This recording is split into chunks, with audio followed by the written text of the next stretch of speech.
Are you having a hard time figuring out what to get Dad for Father's Day? You should check out Row 1 Brand's Vintage Pictorum Gallery. They have America's best sports art. With over 7,200 historic sports prints, you're assured to find something unique for Dad this Father's Day. Instead of a boring old tie, get him a historic baseball photo taken by Henry High Sandom at the historic Polo Grounds Stadium in New York City during the 1894 Temple Cup. Or, if he's an NFL buff, check out the 1963 vintage NFL poster. These are so good looking that you'll be amazed how they turn out. Shop now at sportshistorynetwork.com/row1 and save 15% off your order. This podcast is part of the Sports History Network, your headquarters for the yesteryear of your favorite sport. You can learn more at sportshistorynetwork.com. On June 30th, 1975, the University of California reported the Galaxy 3C123 was at a distance of 8 billion, that's with a B, light years away. That's pretty far. And coincidentally enough, in the same year, this week's guest attended his very first Detroit Lions game at the ripe old age of 16. And that was in the Pontiac Silverdome, which filled him with all the Honolulu blue and silver Kool-Aid he could handle. But just like Galaxy 3C123, something else feels 8 billion light years away for Randy and yours truly, and that is a Super Bowl. Welcome to the Football History Dude podcast, where each episode is a journey back in time to learn about the rich history of the NFL. Your host is Arnie Chapman. Football is his passion, and he wants you to come along with him to explore the yesteryear of the gridiron. So hop on board his DeLorean, and let's get this baby up to 88 miles per hour. Great Scott. This time you step up the DeLorean. The date is November 22nd, 1963. And we're in Dallas, Texas. Yes, this day is infamous throughout American and world history. But this week's guest shares with us another reason, albeit less significant, of course, why this day comes with much controversy for my NFL team, and this week's guest as well, the Detroit Lions. We'll get into that later in the episode when this week's guest covers his top 10 things you didn't know about the Detroit Lions. Speaking of this week's guest, his name is Randy Snow. This is a guy. Nay, this is a dude. And it is surely evident that he loves him some football. But don't take my word for it. Head over to his website to see all the photos of football places he's been, the games he's attended, the graves he's been at, everything else that he's documented over on the website. Not to mention the podcast that he has with his son about the world of football and everything else that he has going on over at the website, which is theworldoffootball.com. And to make it easier on you, I got a link in the show notes so you can just go ahead and click on that bad boy and get right on over there. Also in the show notes, you'll find a link to the Sports History Network, which is the headquarters for sports yesteryear. We are now up to 21 podcasts covering sports history from all sorts of different angles. Do yourself a favor. Head over to the Sports History Network website to learn more about these shows and to also sign up for the newsletter, which will keep you in touch with the cool giveaways that we have on the network all the time, as well as the new shows coming out on the network, and just some random tidbits of sports history knowledge nuggets for you. You can get there simply by heading over to sportshistorynetwork.com. Now with that, this is a long episode, so let's get right into the interview with Randy Snow. As I'm going through, again, I'm glad because I finally have somebody wearing a Detroit Lions hat on the other side of this microphone. I mean, I'm wearing my sweater. I got my hat over there. I got everything else going on. And so I had to bring you on because you're a Detroit Lions fan. That's one of our big things we're going to focus on here. But first, let's get into the world of football. I'm scrolling through your site, and it's evident that you and your son very much love the game of football. You know, of all forms of it, North American football, that is. I think the first thing to do is to ask you to tell me the mission statement and the purpose for starting your website and your podcast. Well, our mission statement is to promote the game of football in all its many forms, past, present, and future. And that just means we like talking about the past football, back in the 20s, 30s, going back to the 1800s. We like talking about today's football, and we like talking about what the direction of football is going to be. What's going to happen in the future. New leagues coming out, the XFL, the other leagues that seem to come and go, but we're always talking about what's next. What leagues are out there? What do they plan to do? What are they going to be different? It's just we just love it all. We've been to Canada for games. I used to cover arena football for the Grand Rapids Rampage, and I've been to many other arenas around the country to cover games, and it's just all good. It's all football, and I'd rather go to a bad football game than a good baseball or basketball game any day. Yeah, I hear you there. I'm the same way. I mean, I do enjoy all the sports. When I was growing up, it was so I would say probably actually there was a period of time where basketball was my favorite because I'm of the age where my formidable years were the end of the Bad Boys Pistons. Then you got into the Michael Jordans and that whole era and everything. So I was really into that as far as like watching, but then baseball was the thing I was the best at. But you can't ever go back and say that I wasn't just because of in love with the Lions. Barry Sanders. I mean, you're a guy that can understand if I just say Barry and you just probably went back to that time in the Silverdome of chanting Barry, Barry, Barry. So let's go to this. I wish I could show you this physically because I don't have the video, but I promise you I have a DeLorean, a physical replica of a DeLorean, and this is the number one question we're going to go. DeLorean number one. We're going to go way back in time. Take me back to the first memory that you had of football as a youngster. Let's see. My first memory of the Lions. When I was growing up, I really wasn't a fan of football. I think it wasn't until I got in high school that I really started following football because I was in the marching band. So I was at all the high school football games in the fall. And I do remember, as a kid being on the bus and hearing about Chuck Hughes dying during a game. I mean, this is when I was a little kid and I'm on the school bus and all the other kids were talking about it. And that's really my first recollection of the Lions and pro football. And then finally, like I said, I wasn't really into football until I started going to all the high school games for my high school. And I just really got into it. And my brother took me to a Lions game at the Silverdome when I was 16 years old. We saw the Lions and the Packers, and the Lions won 10-3. And, the Silverdome was such an awesome place. 80,000 people there just going crazy. And I was hooked ever since. And I've been a Lions fan all my life. I've basically forced my kids to be Lions fans, whether they wanted to or not. My wife tried to get one of my sons to be a Packers fan just to spite me. And she bought him a Packers uniform, bought him a Packers helmet. And we've got some pictures of him as a kid wearing a Packers uniform out in the front yard. And I think he even had a school picture taken as a Packers fan. And I was gritting my teeth the whole time, but eventually he got over that phase and he became a Lions fan, and we're all Lions fans in this house now. Well, yeah. So that sounds like something we have a photo of my grandpa. I mean, he wasn't really doing it, but back when I lived in the Dallas area, he took his thumb and he went on the Jerry World, the new stadium, and made it look like he was peeing on the stadium. So, hey, take a picture of this, because we're anti-Cowboys and anti-Packers fans in this neck of the woods. Speaking of that, Detroit Lions, you mentioned the Silverdome. I got to look this up. I don't know if they have it out there. That parking lot, I wonder how much concrete it took because that was a massive parking lot. It was huge. The stadium parking lot was so big. There were times when it took you forever to walk in from the back 40, I'll call it, to get to the stadium.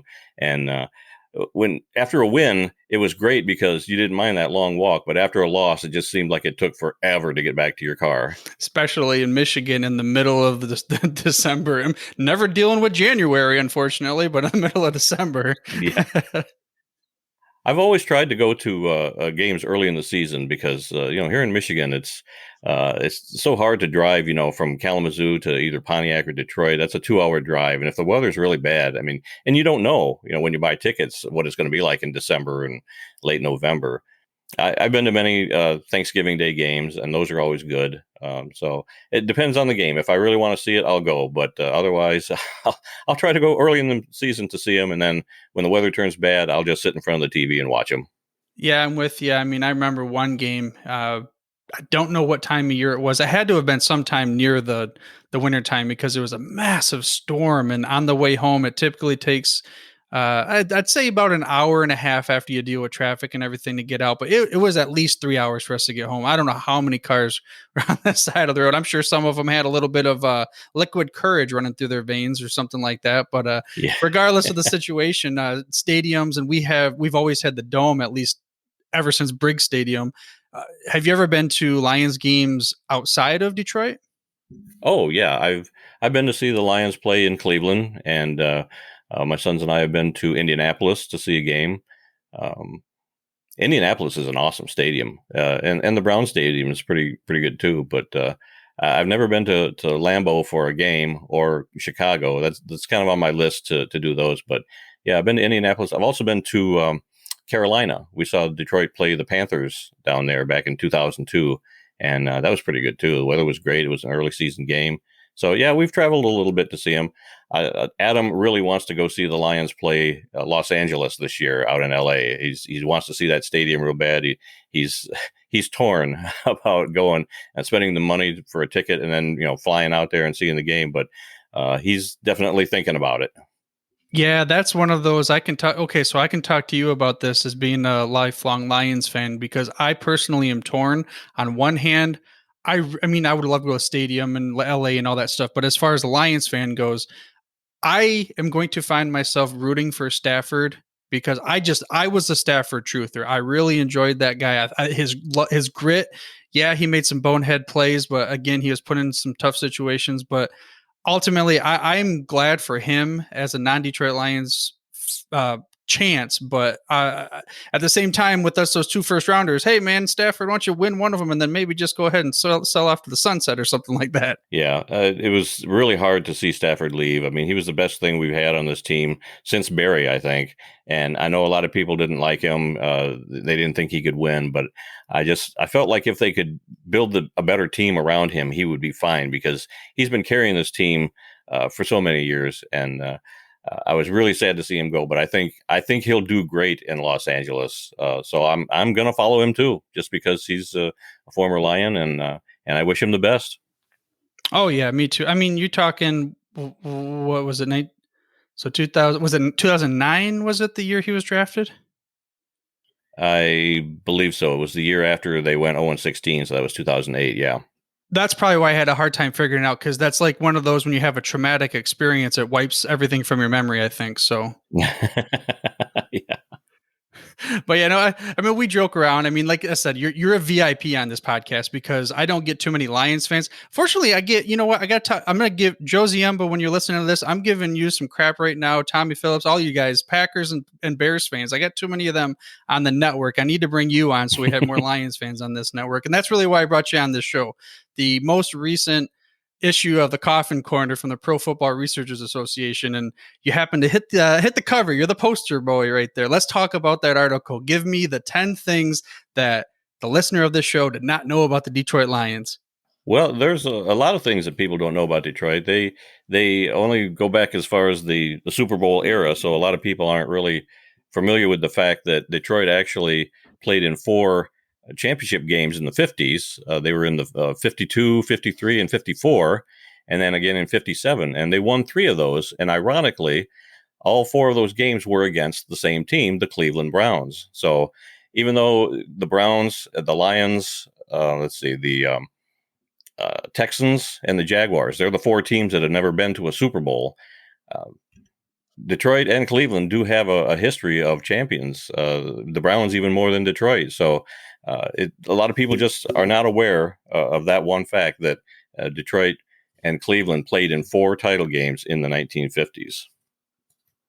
Yeah, I mean, that's something that even as a Detroit Lions fan myself and historian, so I can't believe I just called myself a historian. That's incredulous. That was not what I meant to say by any means. interviewing historians, I've kind of naturally been through osmosis, becoming a little bit more inept or adept. I think that's the right word, at learning about football history because of all the great experts on the show. And I knew a little bit about the former, the past Detroit, and just really in NFL in general. My era doesn't know much about before, let's call it the 80s, really even.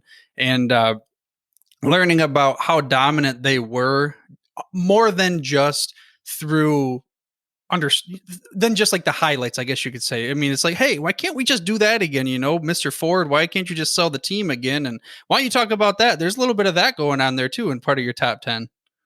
Yeah, another thing, a lot of people look to this one incident as the reason that the Lions have not done well over the years. The ownership of William Clay Ford, he actually purchased the team, became the sole owner. He bought out a couple other people who were co-owners and became the sole owner of the team on November 22nd, 1963.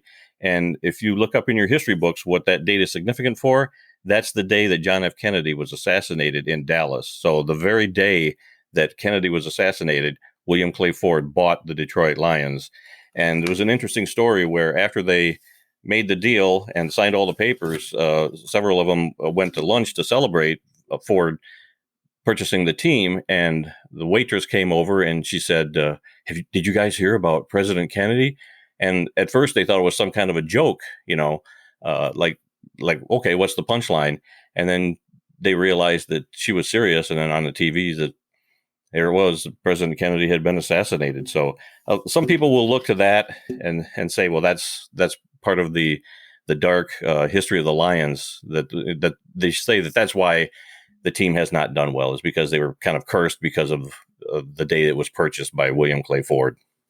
Yeah, I mean, and not to steal any of the thunder from your article, but I found that out kind of, I don't know, maybe 4 or 5 episodes ago, because I always do at the beginning of my show, I do like an on this day or in this year that's correlating to it. And I saw that somehow. I don't remember where, and maybe somehow you had the article on it before and I said where I found it. And I was like, you got to be kidding me. What kind of timing is this? Because I've always joked that I need to, the only way the Lions are ever going to win the Super Bowl is I need to be in cahoots with Tesla or somebody. I need to own an automobile company that's going to just take Ford out. Not that I want to, being from Michigan and everything, but again, I got to take the automobile and they have to go bankrupt so I could get the Lions from them. And that'll be my, trade for them. But then that'll give them out of the doldrums of the Fords. But at any rate, besides that, what else do you have for me? Speaking of flying off and everything. Well, let's see. You're familiar with Walter Payton. He actually had an older brother, Eddie Payton, who played in the NFL. He bounced around to a couple different teams for a few years, but he landed with Detroit in 1977. And I remember watching this. I think it was the last game of the season. It was December 17th, 1977. It was a Monday Night Football game. And Eddie Payton had a 98-yard kickoff return for a touchdown. And later on in the game, he had an 87-yard punt return for a touchdown in the same game. And I thought, oh man, there's our kick returner for next year. We're going to be great. He's an awesome kick returner. I thought it was just so wonderful that we had somebody that was that talented playing on our team. And then in the offseason, they cut him. And I will never understand that. He showed that he could play the position. Why didn't they at least give him another season to, a full season? I think they got him midway through the season, but he really shined in that last game. And I remember watching that on Monday Night Football myself. So it's just one of those things where you kind of scratch your head and you go, why did they let him go? And that's kind of been one of the things that many Lions fans have been saying for many years. Another thing in my article was I talked about how Dutch Clark, who was the quarterback of the Lions in the 1935 championship game, he scored every point in a game for the Portsmouth Spartans on October 18th, 1931. The final score was 19-0, and he scored every single point in the game. He scored 3 touchdowns, kicked an extra point. He did everything. He intercepted a pass while he playing on defense. I mean, he's the quarterback, but he's also playing on defense. So he intercepted a pass, and a few plays later, he scored himself by running it into the end zone. And this was against the Brooklyn Dodgers, so I don't know if that tells you anything, but but he did score every single point in an NFL game, and I don't know of another player that's done that. Somebody might have, but just the fact that Dutch Clark did with the Lions was something that I really grasped onto when I read that. Yeah, I think, speaking of that, Ernie Nevers, I think, did that when he broke the record for the most points in a game, but I don't know for sure if there was any other points in that game that was scored. I'd have to go back and check that. You might be right on that. I do remember something about Ernie Nevers. I would have to go double check that myself, but he possibly scored all the points in an NFL game first, but I think Dutch Clark did it first. So, speaking of going back to, I think we buried the lead there with the other thing. Not really the lead, but let me see here. Number 1 on here, you had something else. What was that? Oh yeah. That's what I meant by shooting off into space here. You had number 1 there. This, to me, I don't know why, but this one was the coolest one of all, talking about space. Yeah, I did not know this story myself either until the last year or so. Leland Melvin was his name.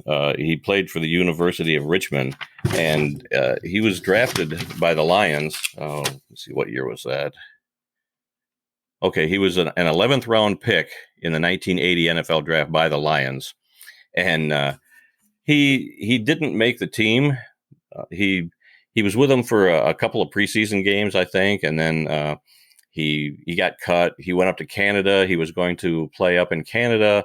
And while he was up there, he got word that the Dallas Cowboys wanted to sign him to a contract. So he left Canada, never signed on with a team up there. But he signed on with the Cowboys, and he was with them for about a year working out, and eventually got cut by them too. And so he never really amounted to anything as far as his NFL career went. But he did concentrate. He went back to school, concentrated on his studies, and eventually became an astronaut. And he flew twice on the space shuttle. And there's a great picture of him that they found in the article, or for the article. And he's wearing his Detroit Lions jersey with the number 4 on it, which was his number.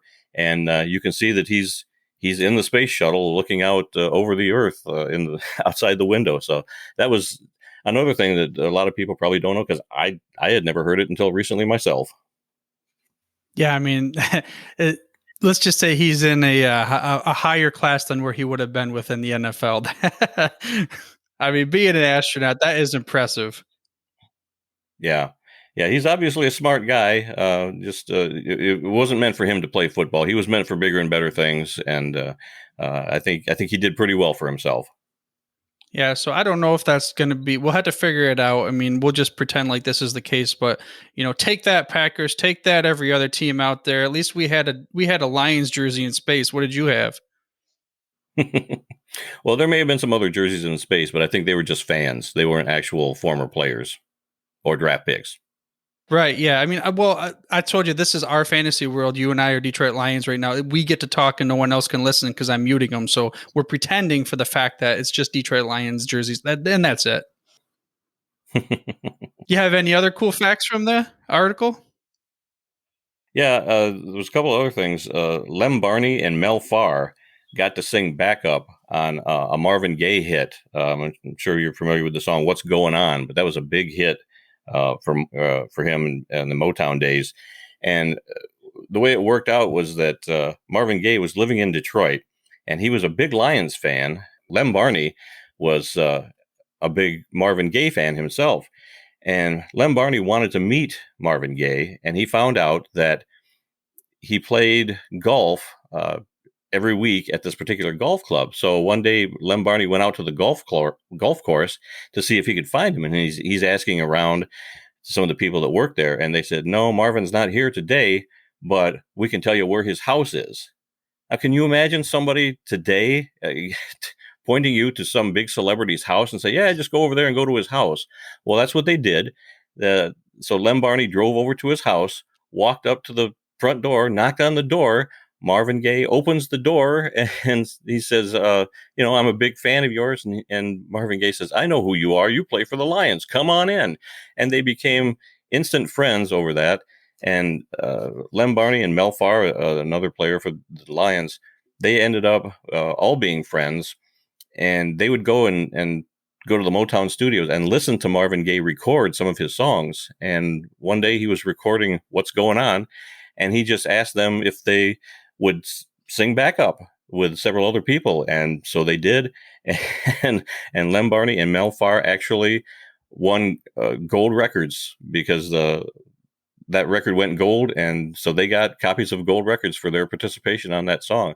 And then soon after that, Marvin Gaye decided that he wanted to try out for the Lions. He had never played football before. He'd never played in high school, was not that much of an athlete, but he took it very seriously, and he converted part of his garage. I think he pulled some of his Cadillacs, limousines, whatever he had, pulled them out of the garage and turned his garage into a gym.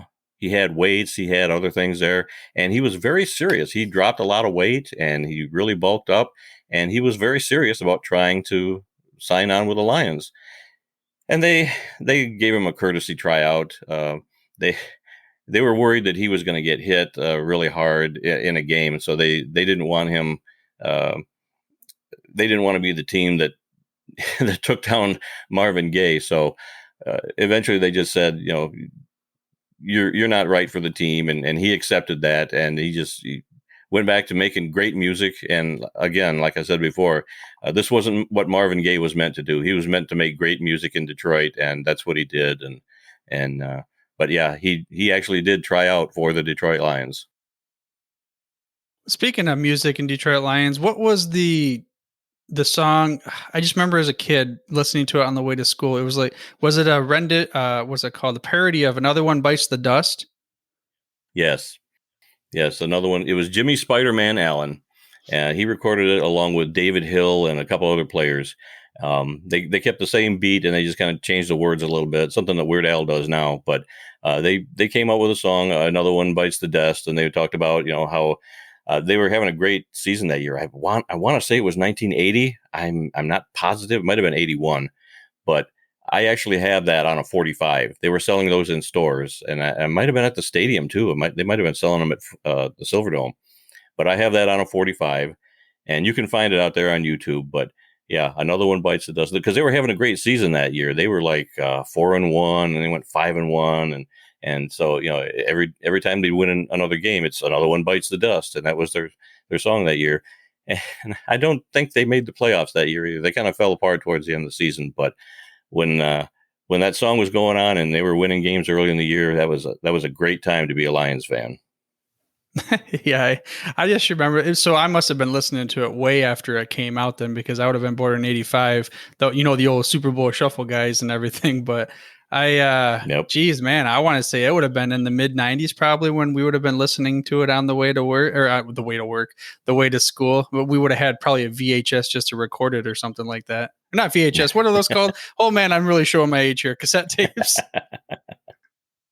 Yeah, another story in the article was about George Plimpton, the author of Paper Lion.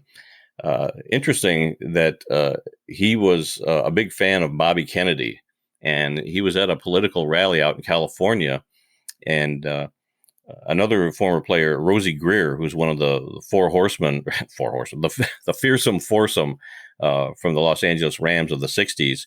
He was working security that day too. And that was the day that Bobby Kennedy was giving a speech. And as he got off the stage, he was going through the kitchen area to leave the hotel. And a guy by the name of Sirhan shot him a couple of times in the kitchen. And it was George Plimpton and Rosie Greer who actually wrestled him to the ground and got the gun away from him and held him for the police. And so that was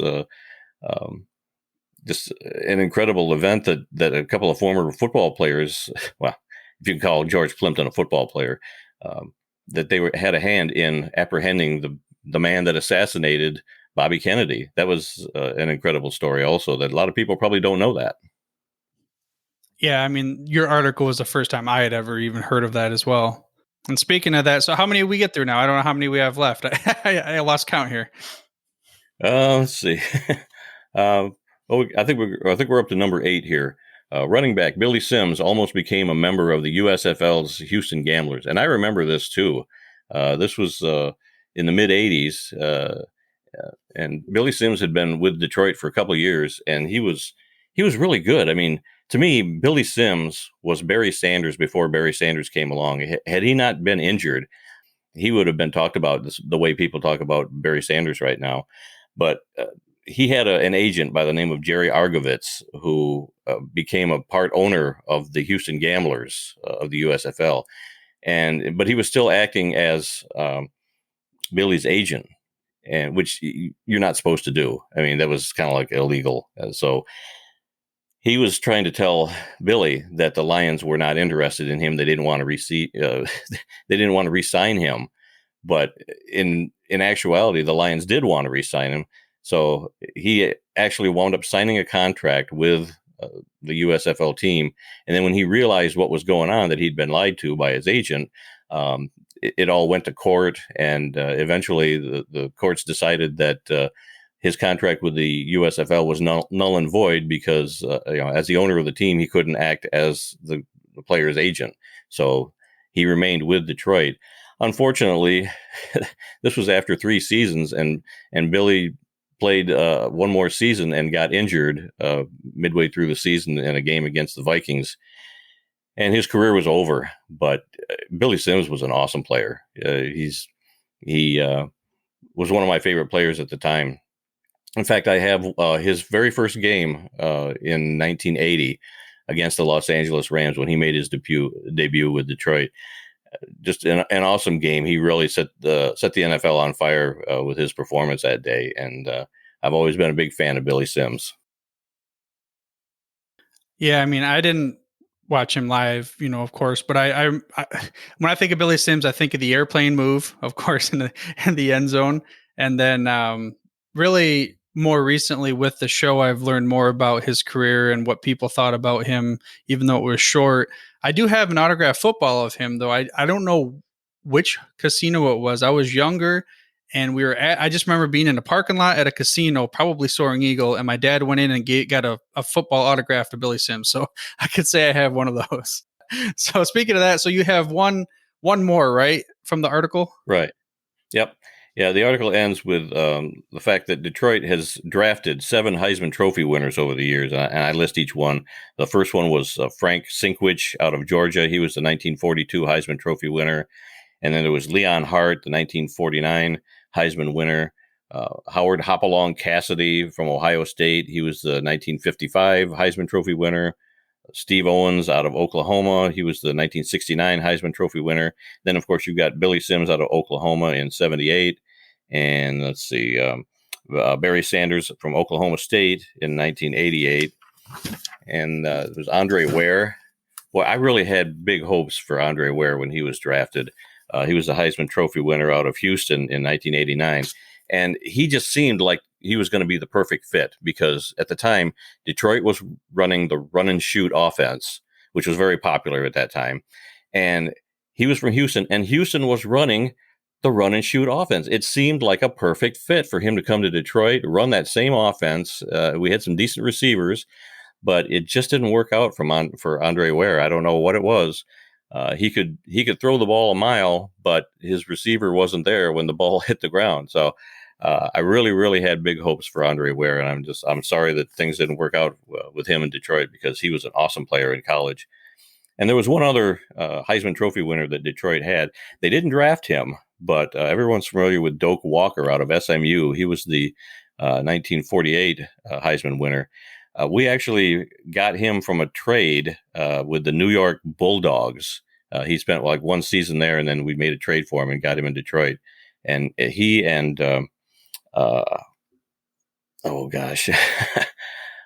Bobby Lane. He and Bobby Lane went to the same high school in Texas. They knew each other. They wanted to go to college together, but it didn't work out.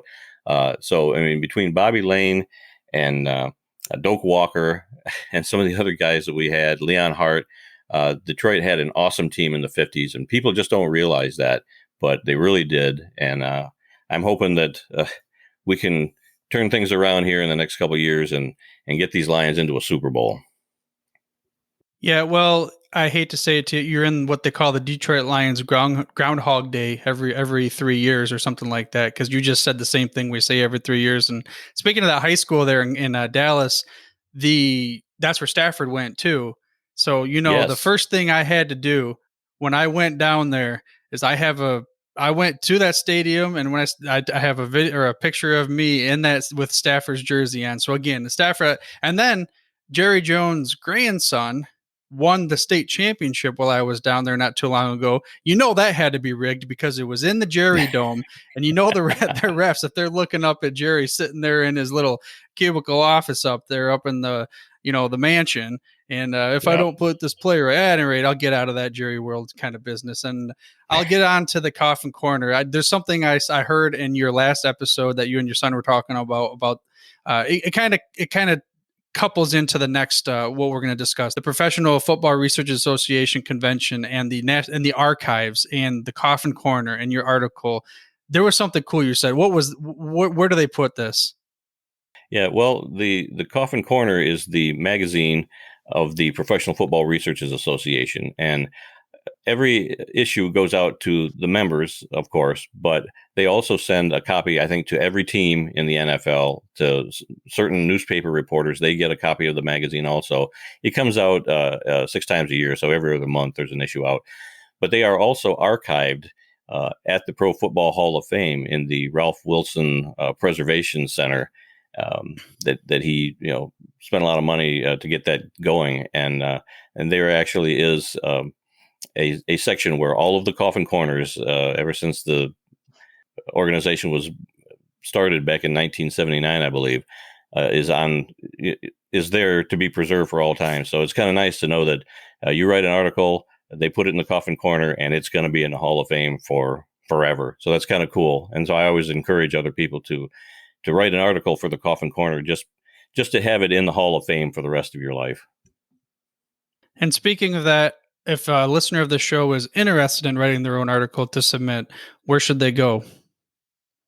Well, first you've got to join the Pro Football Researchers Association, and I think the website is profootballresearchers.com. It's not very expensive, but you'll get the magazine every other month, and you get to go to conventions every other year.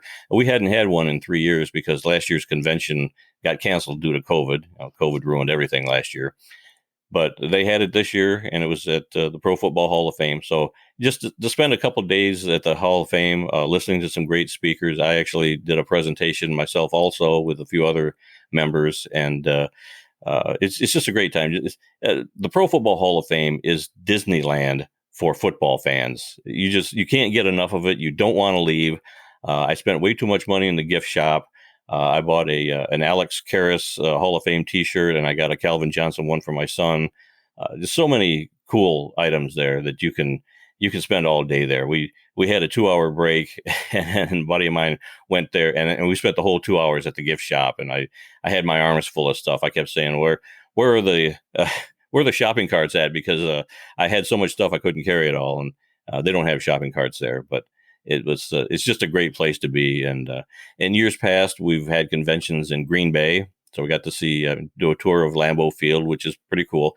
I mean, I'm not a Packers fan, but I'll tell you this. I like the town of Green Bay. I like the people in Green Bay. They were all very nice to us. Lambeau Field is awesome to see. A behind the scenes tour. The Packers Hall of Fame is very interesting. It's just a great experience. I just don't want to see them win on the field, but Green Bay is great. We've been to Cleveland. We've been to Buffalo, and we've also been to NFL Films a couple of times. So that was an awesome place too. To go and have a convention. So that's one of the things. If you want to write for the Coffin Corner, join the Pro Football Researchers Association, and they'll be more than happy to help you get an article printed in there. This was my third article for the Coffin Corner, and I plan to do a couple more. Yeah, I mean, I'm going to leave links in the show notes so they can check out the Pro Football Researchers Association as well as the Coffin Corner. And then also I want to include a link to your episode 203, the most recent episode. We won't go into detail your experience at the Pro Football Researchers Convention, but I tell you what you described in that convention was succinct enough to get an understanding of what it was, but it was jam-packed with activities. And if you're a fan of football and history, you have to go to Canton, not just the Hall of Fame, but there's so much more beyond listening to what you described in that nature. And I'll tell you what, as the I can just say the resident Lions guru here just because I'm the only one in the house talking to you at the moment as far as football fans. I will not oust you for saying that it's okay to love the history of the Packers, because you cannot be a true NFL history fan without recognizing what the Packers organization or the Bears or any other thing has done for this league and for us as Lions fans. So yeah, I will give you that pass, but that's only for 5 minutes and expires at the end of this question. But speaking of the Pro Football Researchers Convention, you also presented at least one or two different types of lectures there, didn't you? I did one lecture. Yeah, it was about 18, 20 minutes or whatever. But we had a panel the first night that was all about pro football before the NFL. So, pro football before 1920. And I was the first speaker. And basically, I talked about the first pro football player, which was Pudge Heffelfinger back in 1892. He played in a game for the Allegheny Athletic Association against the Pittsburgh Athletic Club. He was paid $500 to play in one game. Can you imagine how much money that was in 1892 to get $500 to play in one game?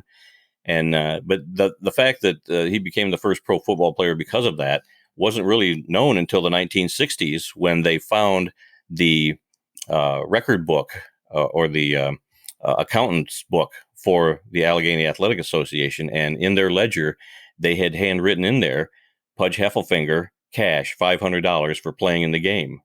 And so that's how we know that he is the first documented pro football player. In fact, that page out of that ledger is actually on display in the Hall of Fame. You can go and see that for yourself. And then the next week, they actually paid another guy $250 to play in a game the following week, making him the second pro football player.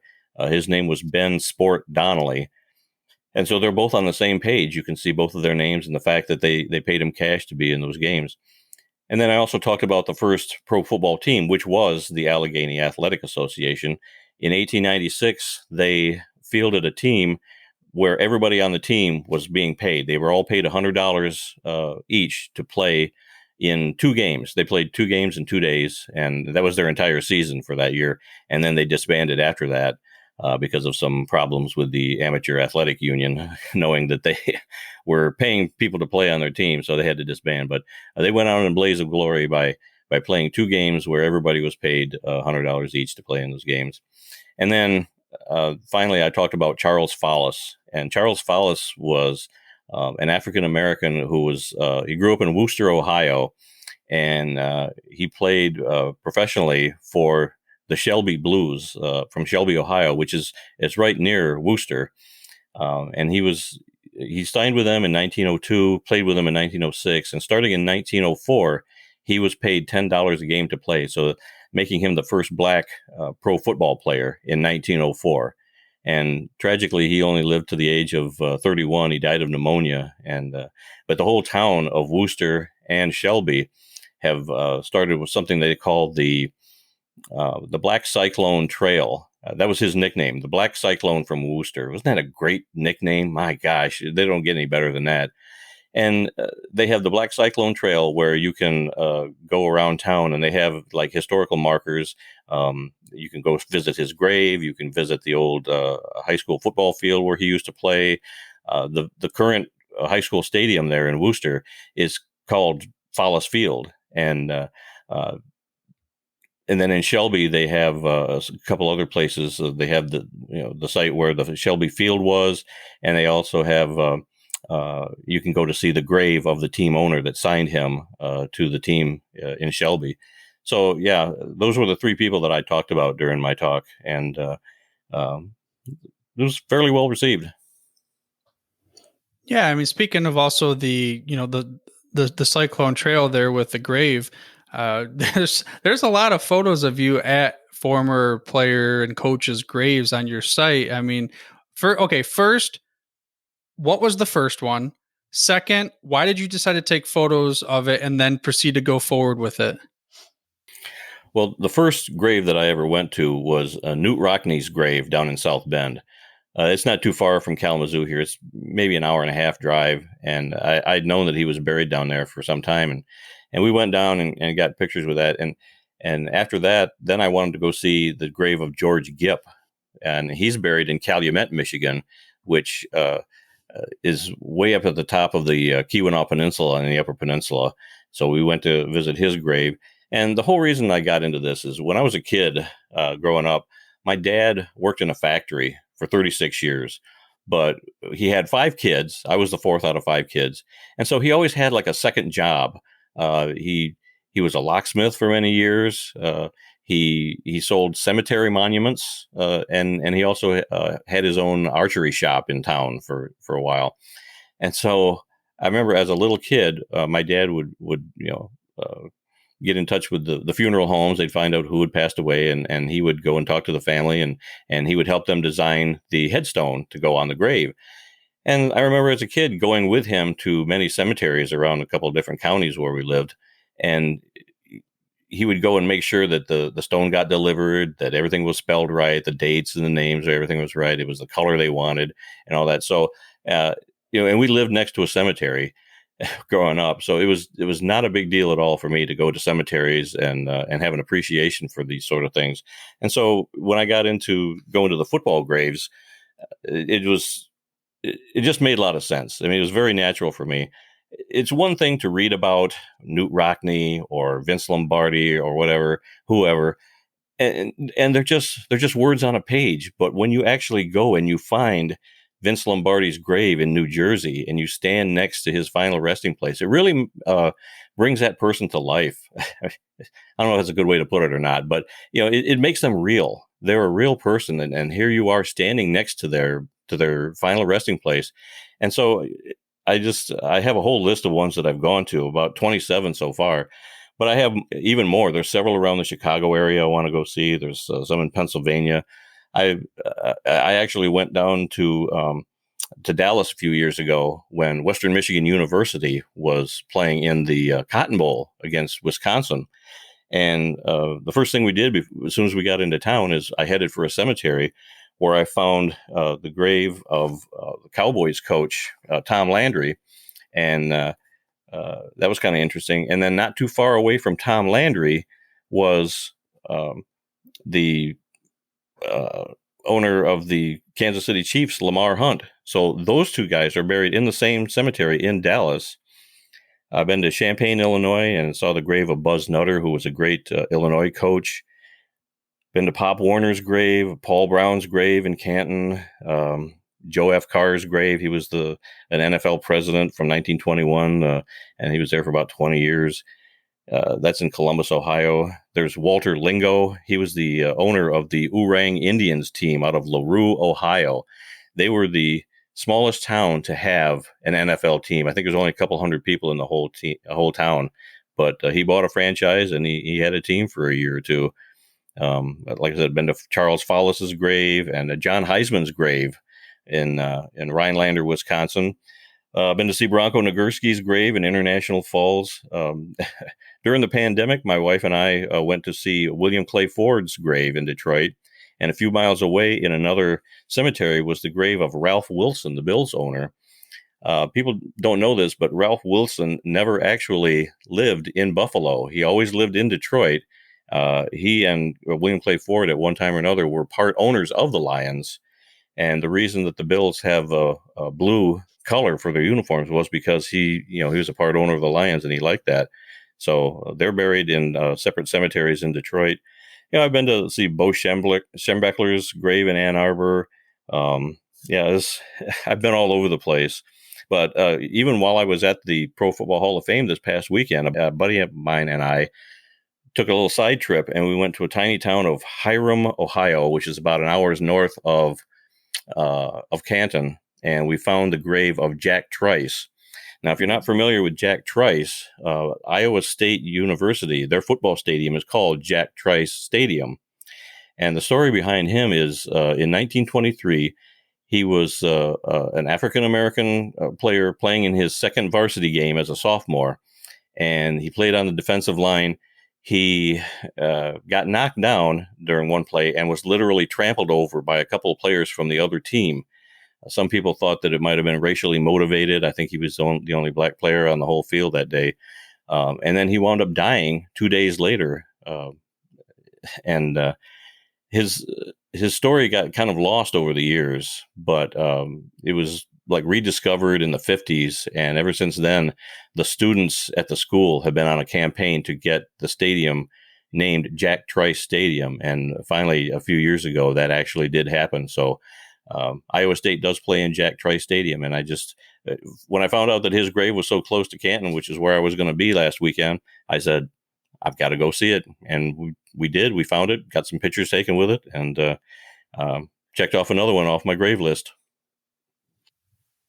Yeah, man, that's pretty cool. It's almost like so they have this thing called geocaching where you go hunt for treasures or whatever, but it's hunting for the graves of players. Which so I got to okay. There's going to be a couple questions here. The first one is going to be which grave that you've so far visited where you were sitting there reading and all of a sudden you got the chills, and just describe how that moment went.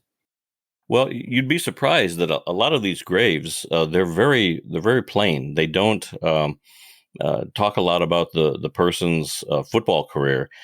For example, Newt Rockne, when I went there, it's basically just a little square stone on the ground that says Newt Rockne, and it's got the years born and death year, and then it just says father, and that's all it is. And he's buried next to his wife, and it's got her name, and it says mother, and then their son is buried next to the two of them, so it says son on his. A lot of them are very plain. They don't really stand out too much. But one of the ones that I was impressed with just recently, I went to see the new headstone that they made for Charles Follis. I went there a few years ago, and it was a very simple stone headstone that had like 7 people's name on it. There was his parents, there was him, there was a brother and sister, and that was all it was. But because of the Black Cyclone Trail, they put up a new headstone for him where they talk quite a bit about his career, being the first Black pro football player and all the things that he did. It's a much better better way to honor his legacy in that town. The backside of the headstone includes all of the family members from the original stone with their birth and death years and all that. But on the backside, it's all dedicated to Charles Follis, and that's a really, really nice one. Okay, yeah, okay. So then now I'm going to get into the next question, which kind of is a little different than I was going to ask, because you mentioned a comment where you said, being at the headstone or the gravestone kind of brings them back to life. And you're like, I don't know if that's really the right way to put it, but I think it is. I think that's a good way to say it, because there's that connectivity that we all have, that we share as one human race, and being there with them. And there's just something in the back that brings it out. But I'm going to give you a different way to do this. This is going to be the next DeLorean question. I'm going to physically give you the keys to my DeLorean. You can go back in time and you can have a conversation dinner with one of these persons that you visited their graves with. Who is it, and what are you going to do? Oh boy, somebody that I've been to their grave, huh? Well, I've been to the grave of Walter Camp in New Haven, Connecticut, and I really think I would like to talk to Walter Camp. He was there at the very beginning. It was Walter Camp who basically set up everything for football as we know today. He came up with the quarterback position. He was the one that said we're going to have 11 guys on a side, and we're going to have a series of downs and all that. And I would really, really like to talk to him. When the forward pass came along in 1906, he was very much against it. He did not like the idea of adding the forward pass to the game of football that he basically created. It was just all running and laterals, kind of like rugby. But I think I would really like to sit down and talk with Walter Camp and just pick his brain. And he must have been a fascinating individual to talk to and just talk football with. I think that would be awesome. Yeah, I think that's one of those deals where you can't fault the guy for saying he wants to go talk to the father of something that became the biggest sport in America by any measure of the nature. So yeah, I would agree that'd be a good one to talk to. That's almost an impossible task. When I ask these questions like that, like pick one player or one person back in time, and you're like, well, that's not fair. Can I keep the DeLorean for a while? And I always tell the people, I don't know. How am I going to know? You're coming back to present time, and you just went throughout the history. So how would I even know? Because things have been changed. Yeah. So let's go with another DeLorean then. I mean, I'm going to kind of get this a little bit different because I wanted to take you back in time, but it's going to be a actual football moment that you lived with your family that you have a photo of that you can go and relive with that family again. Oh boy, a football moment with my family. My wife is not a big football fan, so I don't have too many pictures of her at Lions games, but she has been to a couple of NFL games with me, and she went to a couple of arena games with me. But I have a picture of myself and two of my sons at a Lions game. It was one of those deals where they were just walking around the concourse and they were taking people's pictures. And then, like after the game, you could go and pick up your photos, or maybe it was online. Yeah, I think it was online. You'd go and you could download the picture and whatnot and print it off. And they had a nice little Lions frame around it. So that's one of the pictures that I've got there. I've got some pictures of me and some of my boys at the Pro Football Hall of Fame. They do the same thing there. You walk into the Hall of Fame, and the first thing they do is they stand you up in front of a green screen. They let you hold a football or a helmet or something like that. And so I've got several pictures from different visits over the years with various sons of mine, and those are all pretty special too. What they can do is because it's on a green screen, they can put you anywhere in the Hall of Fame. They can put you in the middle of Fawcett Stadium, or they can put you with all the busts of the Hall of Famers behind you. And so you got 3 or 4 different poses, and those are just so nice. And so those are some of the great pictures that I like having. It was with my family at either the Pro Football Hall of Fame or at a Lions game.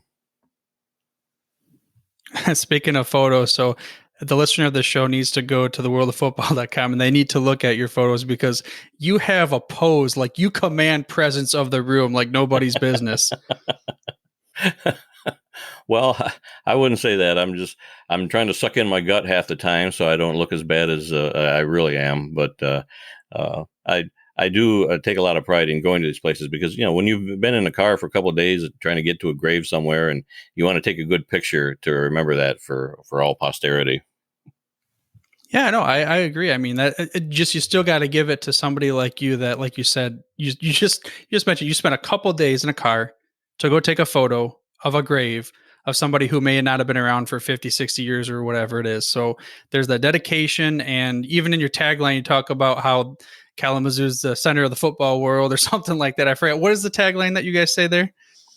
Oh, we call it the center of the football world. And I say that because if you look at Kalamazoo on a map and you take a big circle and draw it around there, and I think the circle I drew was like equivalent to an 8-hour drive around Kalamazoo, you're going to have the Chicago Bears, the Green Bay Packers, Notre Dame, Michigan State, Purdue. You're going to get the Indianapolis Colts. You're going to get the Cleveland Browns, the Cincinnati Bengals. You're going to get the Toronto Argonauts and the Hamilton Tiger Cats of the CFL. Those teams are all within an 8-hour drive of Kalamazoo. And that's why I call it the center of the football world, because, so many great players and stories and teams came out of all those institutions, college, NFL, and CFL, that we're sitting right here in the middle of it. So it's a great spot to head out from and go see a game, whether it's college, CFL, or NFL. Yeah, speaking of one of those places that's not, I don't know, what is it, maybe a 3-hour, 4-hour drive for you, Canton, Ohio. Are you going this year for the induction ceremony? No, I've never been to an induction ceremony before. I especially after COVID, I'm not a big fan of big crowds. But they are going to have a historically black colleges and university game at it's not Fawcett Stadium anymore. What is it now? Tom Benson Stadium. Yeah, I guess that's what it is. But they're going to have a game there between Grambling and I forget who the other team is. And I would dearly love to go see Grambling play. I've never seen Grambling, so that's another team I would like to see in person. So I'm thinking that maybe in September I might go down there for that game. But for the induction ceremonies, I don't know. I'll watch it on TV. I don't need to go for those. Okay, well, no worries. I mean, it's something I'll tell you as you could appreciate this as being a Lions fan and everything, and well, not just a Lions fan, but a football family fan. I'll take it that route. So 2018, 2019, I was lucky enough to get the press passes as the Football History Dude podcast. So I took my father and my brother, and then the second year I took just my dad. We were behind the scenes, going places. I'm actually in the same room with the first year we went, 2018. So this is Ray Lewis, Brian Dawkins. I mean, these guys I grew up like, these are my dudes, when I was in football, and I got to shake like Ray Lewis's hands. I got to ask Dawkins a question, Randy Moss a question. So, I mean, it was a super cool experience. And the best part about it was I got to experience it with my family. And unfortunately, there were no Lions, but I'm hoping to get the press passes again this year for Megatron. And I don't know anything about Karras from personally, of course, from watching it. But as a Lions fan, anytime someone goes in, you got to say, hey, let's get after this one.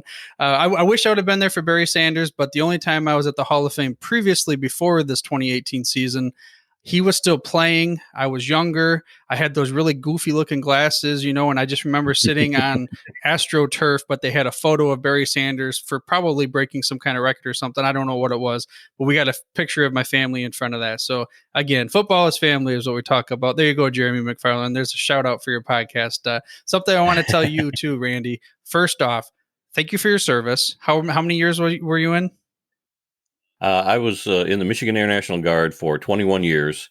My wife actually did 26 years, so she had one more stripe than I did, pretty much our whole career. So I was always outranked at home and at the office. Well, thank you both then for your service. And speaking of that, something I thought was very cool I saw on your website. I'm not sure if you have this going anymore, but what is Operation Gridiron Airlift? Oh, well, that was something that I did, I think, starting in 2009, maybe through 2012. I had a lot of connections back in those days when the Arena Football League was still on. And what I did was I collected, over the course of a couple of years, about 500 different footballs from different organizations. I got some from the Lions. I got some from the Rampage, and many colleges, Michigan State and Michigan, they would send me boxes of footballs, and I packaged those up and I sent them to different locations around the world. One of the main ones was Afghanistan. They had the Pat Tillman. Gosh, I can't think of what it was, but it was a place where the soldiers could go and just get away from it all. They could get coffee and donuts. So it was like a USO place. That's what it was. It was the Pat Tillman USO Center. And I had contacted that guy, and so he was my contact, and he told me how to send things over there, and I would send him several boxes of footballs, and he sent me some pictures of the guys actually playing football on the tarmac, by the airplanes, just getting a quick game together. And these guys over there, they really miss football. I don't know if they get to see the games much because a lot of the games are played in the middle of the night, so they have to be up all night to watch a game, and it may not be their team. But just having a football to toss around made a world of difference for some of these guys. So I did that for a couple of years, and eventually all of my contacts seemed to dry up, and I didn't have any way to get them over there anymore. So I kind of stopped doing that. But yeah, for a couple of years, I think a little over 500 footballs is what I collected and sent them to various points around the world to our troops. I thought it was the coolest thing when I saw that you did that. And of course you did it out of just the pure patriotism, and then also understanding what they go through over there to protect us and what we have coming up here in a couple of days to remember, which will be a little different this year, probably more celebratory for a lot of people because last year with COVID and everything else that's going on. So again, anything we can do to support the troops in any way, as far as the Football History Dude, the Sports History Network, we're always all about it. So if you do ever start something like that again, definitely let us know so we can find a way to promote it. Or even if it's anything else, again, they're over there fighting for what they're protecting what we believe in. And if it wasn't for them, we wouldn't be where we're at. And I wouldn't be able to do this, talking to you over a podcast, freedom of speech, all these other things. I wouldn't have that ability. So I can't say anything else enough about them other than now let's get to you. And I'm going to ask you the last DeLorean question, the most important DeLorean question, mind you. You've gone into the future. Unfortunately, this might be 50 years or however long it takes till I can buy an automobile shop and take out Fords. But the Lions finally win our Super Bowl. How are you going to celebrate? Well, I'm probably going to have a heart attack when that actually does happen because it may be a few years. I'm not getting any younger. I know they've been selling T-shirts, Lions T-shirts that say "Just one before I die," and I need to get one of those. But it will be awesome. The more that you suffer as a fan, the greater the reward is going to be when your team finally wins a Super Bowl, wins a title. And you can share in that because, like I said, my first game was 1975. So from 1975 to whenever they win it, it's that many years of frustration.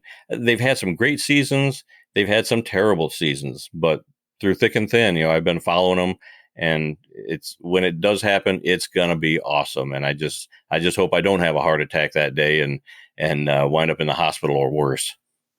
Yeah, I'm with you there. I mean, we always talk about it on the show where, I'm hoping that they can win one for my grandpa before he moves on and everything, which it's unfortunately coming closer to the end there. So hopefully, Campbell and all those guys, will bite some kneecaps and there won't be any players left to play against anymore or something like that. I don't know. But before we get into the last question, I just want to make sure we tell this to the listener. So where can the listener of the show find your work? Our website is theworldoffootball.com. Don't put in just World of Football because that'll take you over to Europe to some soccer site. We are theworldoffootball.com, and you can find us on Twitter and on Facebook. Our handles there are TWOF Kalamazoo, and we post our podcast every Thursday, pretty much. We used to do them on Sundays, but Tuesday seems to be a good day to record our podcast, and we'll record them. And as soon as we're done, we save it and then we upload it, and it's right there for everybody. So if you're listening to it on a Tuesday night, it's only been a few hours since we recorded it and posted it for people to listen to. So that's where they can find us. And if they want to send us an email, our email address is info@theworldoffootball.com. All right, perfect. And of course, I'll be sending leaving these links in the show notes as well for anyone that wants to directly go to it.